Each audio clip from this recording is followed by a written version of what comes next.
Hello guys, দেখুন ধান কাটার পরে কি একটা অবস্থা, কৃষকের কি একটা অবস্থা। অনেক টাকা কৃষক লস খেলো।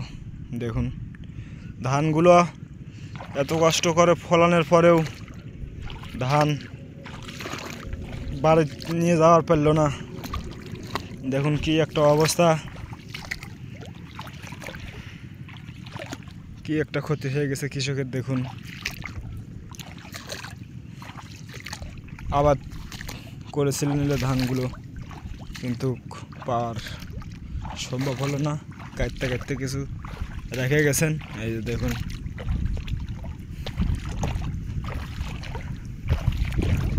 এই যে ধানের কি একটা অবস্থা হয়ে গেছে, একবারে জলে ডুবে আছে। দেখুন এত ক্ষতি হয়েছে কালকের এই বৃষ্টিতে, নিম্নচাপের বৃষ্টিতে অনেক ক্ষতি হয়েছে। এই যে গাছ গোছালি অনেক ক্ষতিগ্রস্ত হয়েছে। মরিচের গাছের এই যে ধান কাটতে কাটতে থুয়ে চলে গেছে, একবার শেষ, সব ধানগুলো শেষ। দেখুন কি একটা ধানের অবস্থা,